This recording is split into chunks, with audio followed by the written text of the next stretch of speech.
Hello, my name is Roberto Lopez, and today I will be reviewing the Advanced Leadership course, Decision Making and Changes. At the end of this lesson, the student will be capable enough to explain how organizations are born, how they grow, how they reproduce, and even how they die. To differ between paradigms and principles, to identify biblical personalities who are people of change. Let's talk about the church and a changing institution. A church is born as an answer to a question. Society has always been making existential questions, vital questions that they have not found answers to. The church tries to respond to key questions as who am I, or where have I come from?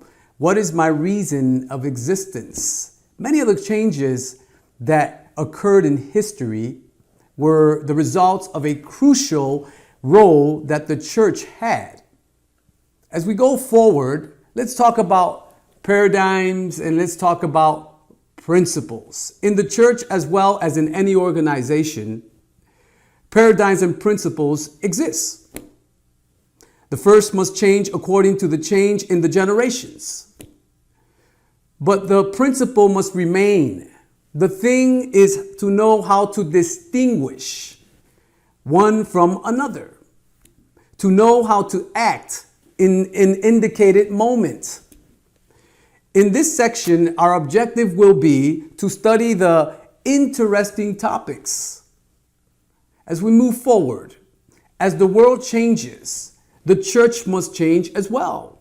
The church cannot remain the same. The world changes, the church must change as well. The most important question is, what must change? What do we have to change?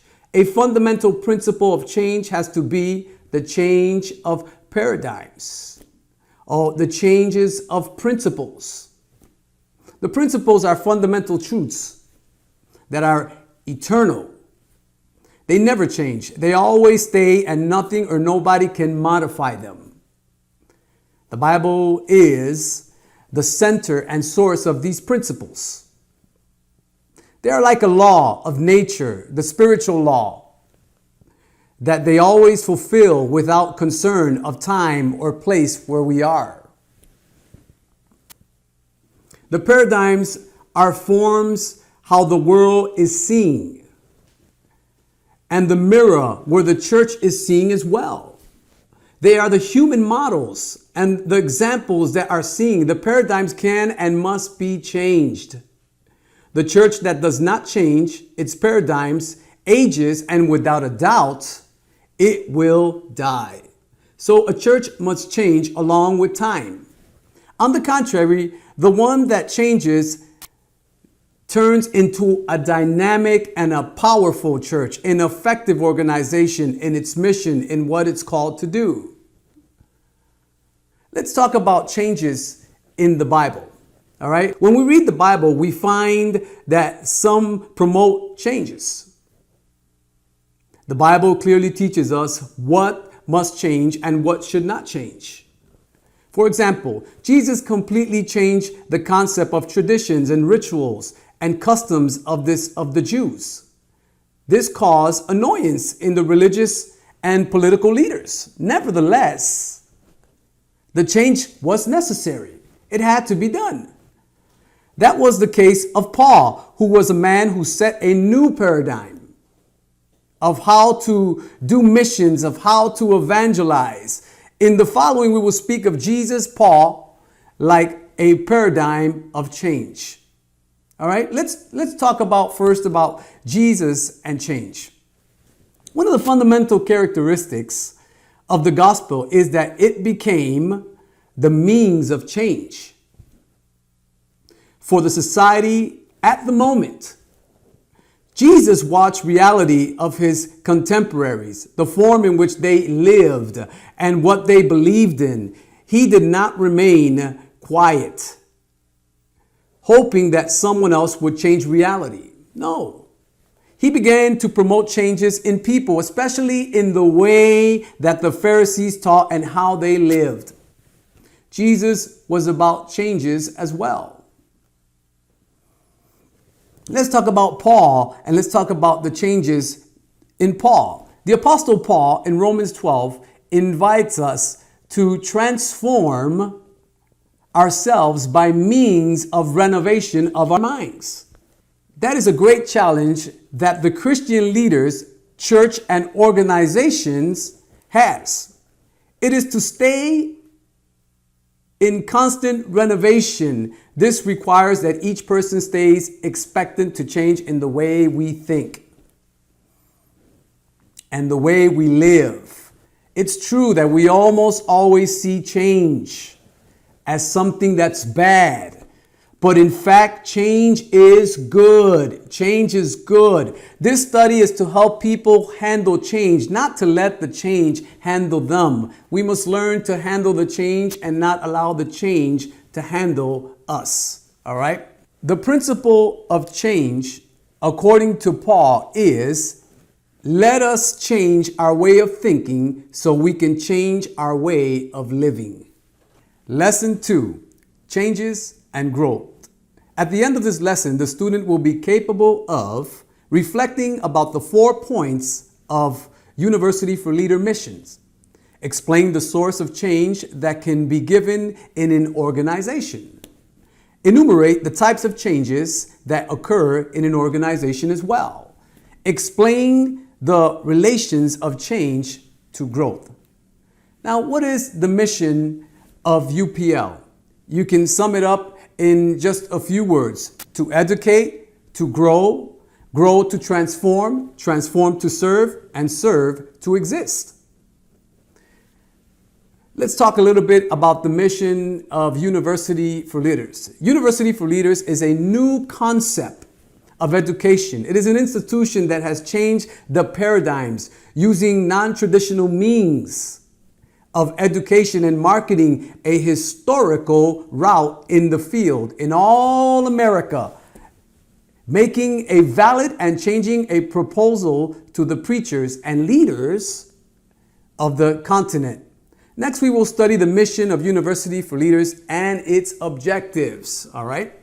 First thing, growth is the fruit of education. Growth is the fruit of education. So it's very important that we grow and we learn and we educate ourselves.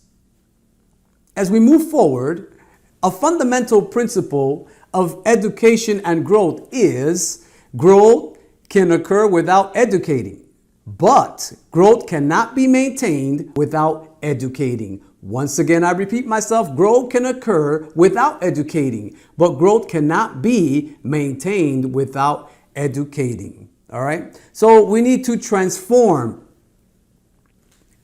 because it's the fruit of our growth. We transform and it's the fruit of our growth. All right? As we move forward, we have to learn how to transform so that we can serve as well. A fundamental principle is to grow and to not transform is equivalent to not serving. To grow and to not transform is equivalent to not serving. All right. So it's very, very important that we transform ourselves so that we can serve as well. All right. A fundamental principle also is to transform without serving is not serving at all. Transform without serving is not serving at all. Remember that. All right. We have to serve to exist. Okay. To serve to exist is another vital demand of the gospel. Okay. It means that an organization or a person who does not serve does not have a reason to exist except for themselves. Let's talk about the source of change. There's a source of change. All right. Everything in life has a reason. Everything in life has a reason. That is to say, it's the motor that impels individuals to certain conducts. In this section, we will study the source of change and what causes changes in a ministry or certain persons. All right. Each organization exists in different atmospheres or different places or given situations. it is affected by its surroundings. Let's talk about the change that comes from its surroundings. The changes that come from the surroundings originate in the situation that forces it to change.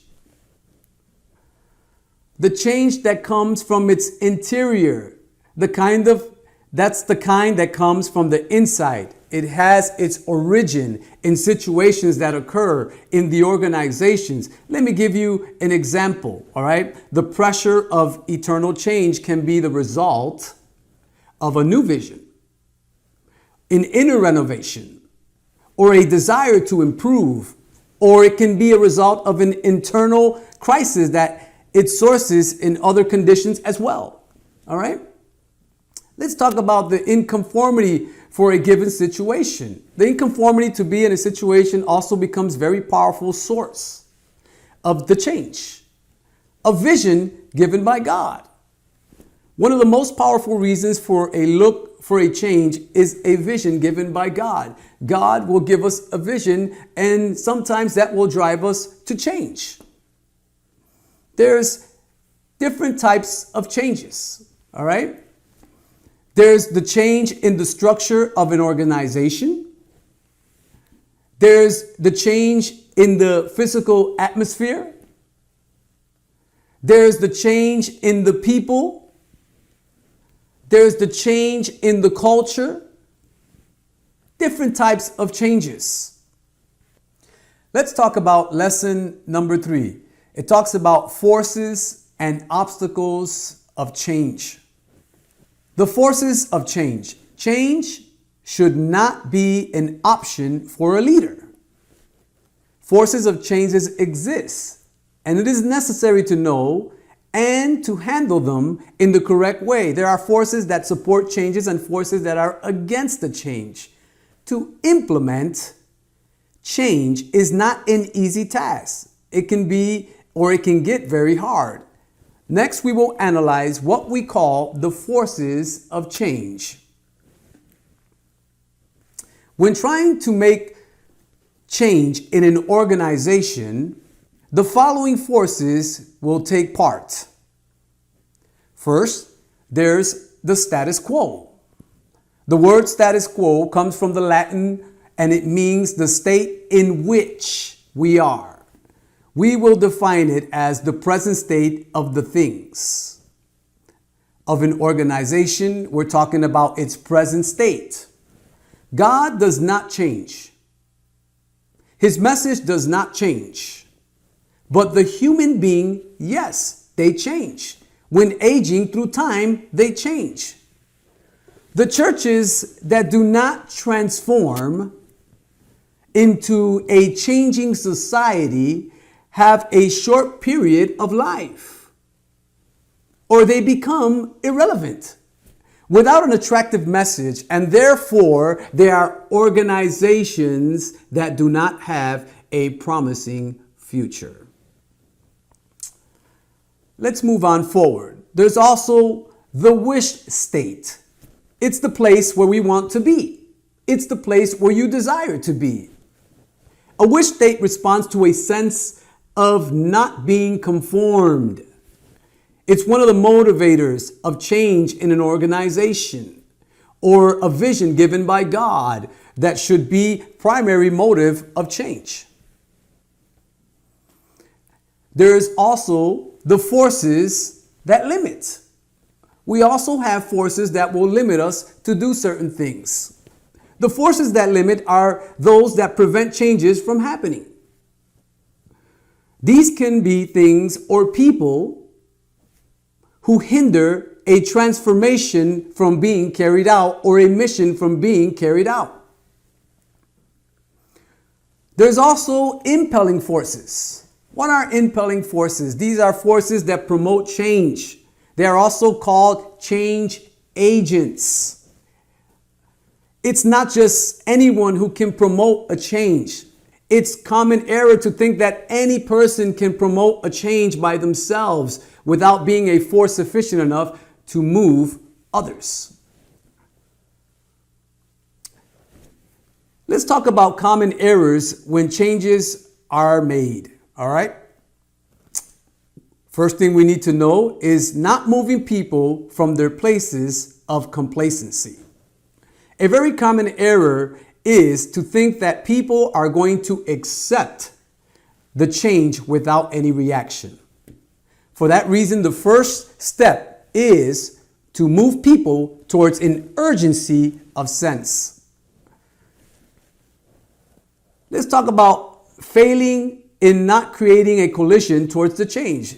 This second error has to do with not creating a consensus between the leadership so that the change can happen. Also, to underestimate the power of the vision. A change that does not have a clear vision will condemn any project.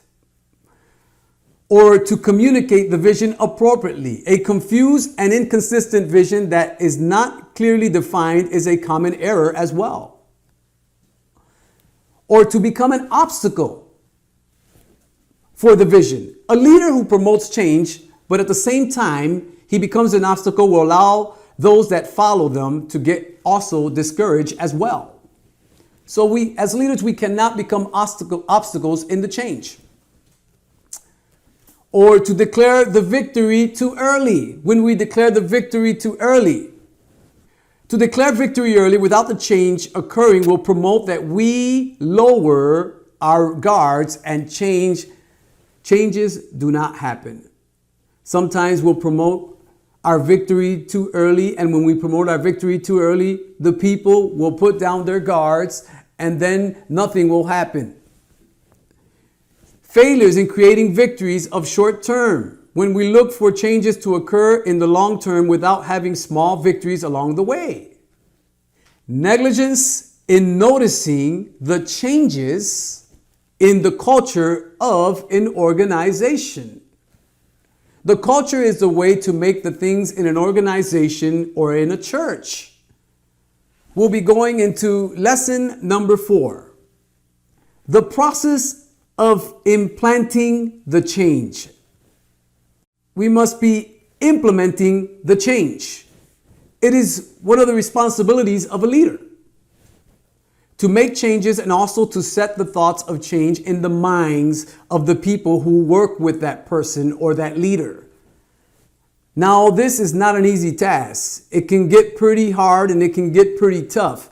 It is necessary to obtain the knowledge in order to bring into being the company in the best way that we can do it.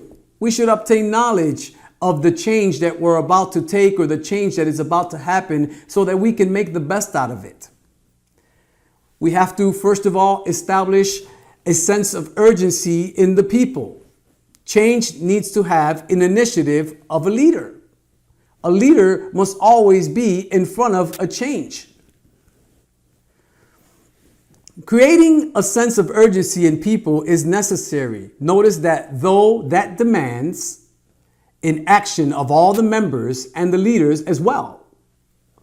An analysis of loss of members, the decrease in the attendance of a service, demands immediate action or immediate changes. Let's talk about creating a coalition that is sufficiently powerful. All right? It's not enough to create that sense of urgency in the people. That's not enough. Or bringing it up in a message during a meeting.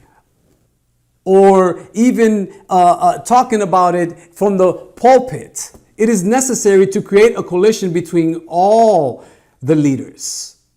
This coalition is no more than an aligned force to direct all the energy towards reaching the goal that we need to reach.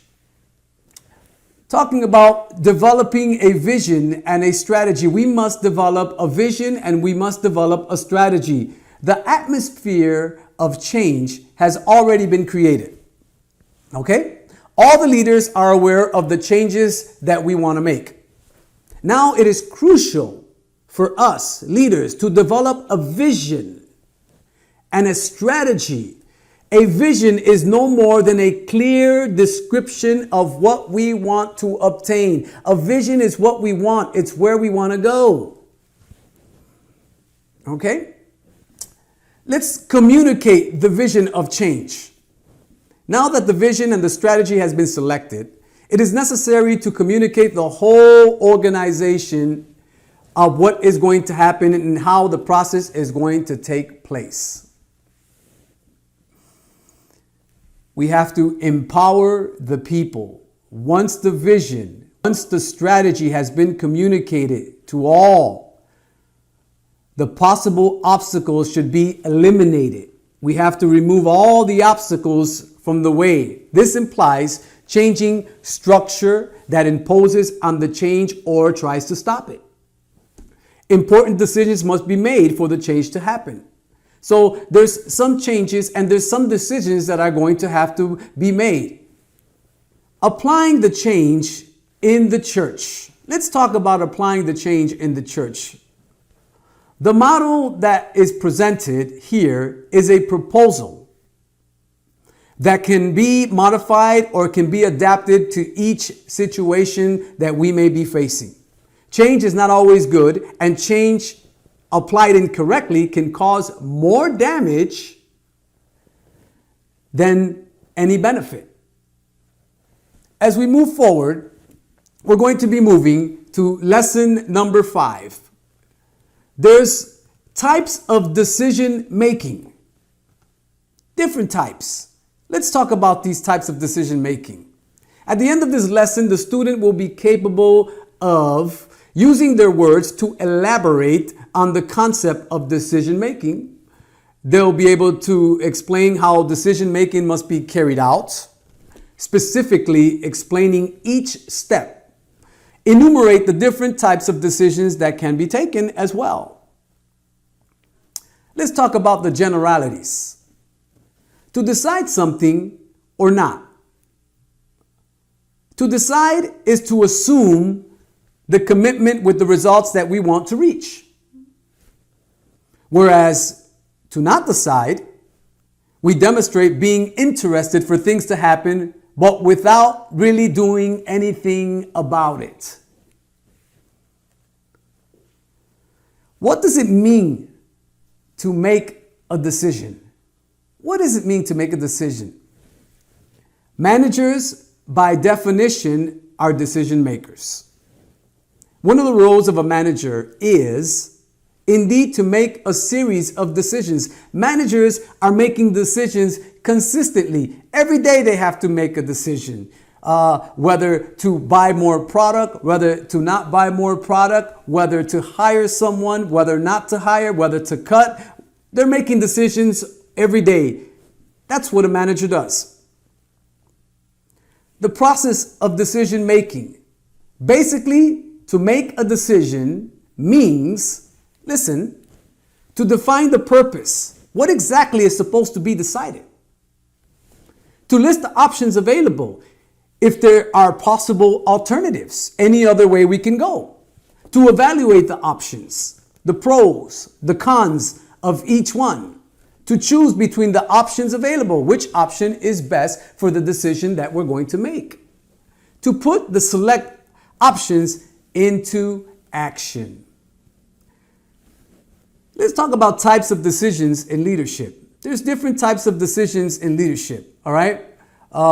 There's the one of routine. It's the same recurrent circumstance, where the same recurrent circumstance will take us to select a course of actions already known. There's the decision of emergency. There's the decision of strategic, and there's the decision of operative. How to make a decision? A leader must make the best possible decision with the information that he has available already, which is generally incomplete. This can be done in 2 forms.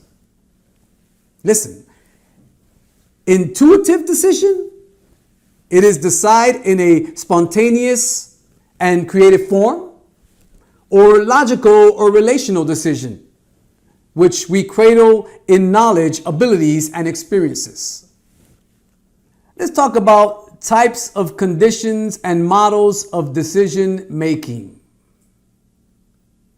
First, we have program and non-program decisions.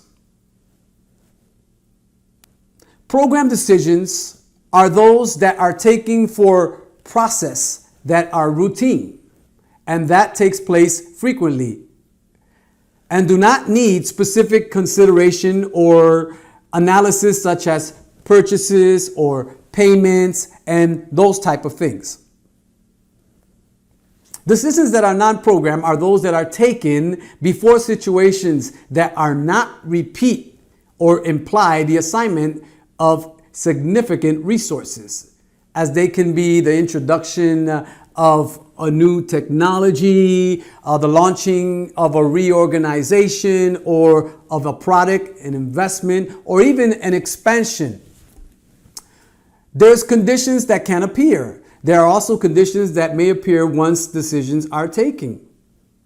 A risky situation is when we cannot predict the results, but we counted on information that allows us to consider the probabilities of our occurrence of certain events that can influence the results. Let's talk about rational models of decision making. The presentation of the rational model of decision making, there are more differences. Stoner presents 4 stages with the following indications: to investigate the situation, the development of alternatives, to evaluate alternatives, implementations and follow-ups, identification of the problem, development of alternatives, implantations of the alternative selected, evaluation of the effectiveness of the decision that we're about to make or that we have made.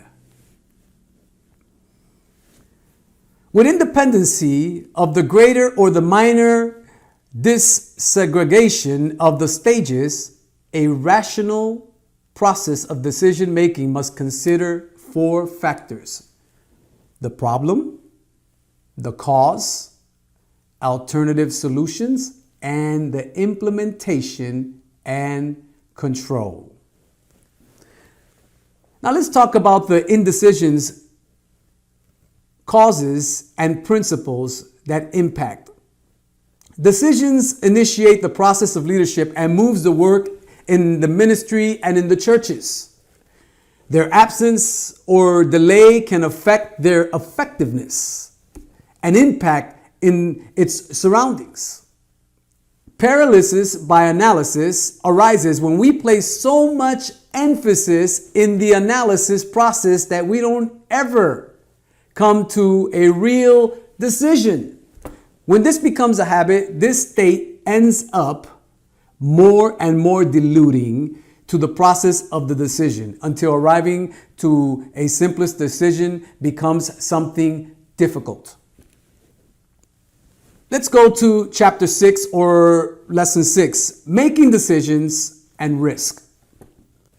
Decision making brings with its risks that must be confronted. Whether you decide to face or not face the situation that is presented or that is given to you, or that is decided to make or not make a decision, the consequences are inevitable. Regardless of what it is, you will always have to face the consequence. Let's talk about the fear of failure as a key factor of indecision. Many times, people don't make decisions because of the fear of failure. They're afraid that if they make that decision, they're going to fail. They're not going to succeed. Okay? In many investigations made on the process of direct decisions, it is said, listen now, that the main factor that causes indecisions is indeed the fear to fail in what you're going to do. Mackenzie quotes to Nunlist that if a decision is taken quickly, more times is had to correct it if it is mistaken. In addition, it saves the time that would take to invest in subsequent meetings in order to reconsider and to debate the fact. If the decisions were already taken, such meetings aren't even needed. Useful thoughts to overcome the fear of failure. Let me give you some useful thoughts. They're going to help you overcome the fears of failure. Winston Churchill once said, "Success consists of moving from failure to failure without losing the enthusiasm." Bob Metzelf said, "We tell our people that they should be mistaken at least 10 times a day. Otherwise, they do not put enough interest in it." Philippians 4:13 also tells us that we can do all things through Christ who gives us the strength. Let's talk about some techniques and behaviors to reduce the risk in decision-making process. There's certain kind of techniques and certain kind of behaviors that can help us reduce the risk when we have to make a decision. The first one is suggested techniques in the decision-making process. First thing we must do is recognize. It's called recognition. It's the first stage. The leader identifies the necessity to make the decision. It is required that the leader has some degree of experience to determine decisions in any complex situation. In other words, the leader must always be ready to make decisions in any given moment, in any complex situation that they may be in. You must recognize what is going on. Also, you must identify. Once the necessity of the decision has been determined on a particular matter, whatever the matter may be, it becomes necessary to define on what criteria the decision is based on. All right? Prioritize. We have to learn to prioritize, to put the most important things first. Develop. We will now make a list of choices that we have without concerning if these are valid or not. Evaluate. We must evaluate what decision we have to make and why we have to make it. Behavior in the decision making. We must now analyze the conducts that a leader can adopt at the time of the decision making process. In other words, in the moment. Write the possible options. Value and write down the advantages and the disadvantages. Look at the past. Think about the changes. Think about the possible scenes. Prepare contingency plans. Accept the consequences. Let's talk about decision making and communication. It is vital importance so that an organization can fulfill their objective or carry out their vision. A good leader must be communicator by excellence. At the time to remain a leader, they must learn to make decisions with the same excellence that they communicate themselves. If a leader makes a decision that affects their followers in a negative way, they're also creating barriers. They're building walls. They're putting up obstacles that will end their credibility. It will end their leadership as well. Lesson number 7, decision making and leadership styles. Let's talk about different styles that leadership should have in making decisions. Making decisions is related deeply to the styles of the leadership. We could say that the leadership style is determined by the way the leader makes decisions. There is not another element so important. The autocratic participative leader. Let's talk about the autocratic participative leader. Broome has explained a way of making decisions where a leader can adopt 2 positions. One is a highly participative leader, or the other of an autocratic leader. When the leader makes a decision, Time is an important element to take into consideration. We must consider time when we have to make a decision. We will list ways of decision making. Now listen. Each decision that a leader takes affects somebody. Therefore, they must take into account and evaluate the way the decision is going to be made. The basic rules to follow to make a decision when the quality is important. Rule of information. There's the rule of confidence. There's the rule of complex problems. There's the rule of acceptance. There's the rule of conflict. There's the rule of justice. There's the rule of priorities in the acceptance. Decisions and proactivity. Proactivity involves acting before, and in order to act before it is necessary to decide, and to decide it will be necessary to assume the responsibility and face the consequences of your decisions. When one is limited to waiting for things to happen without deciding, they are acting in a reactive way. The reactive person acts on the basis of what happens to him without anticipating absolutely nothing. Problems and consequences in decision making.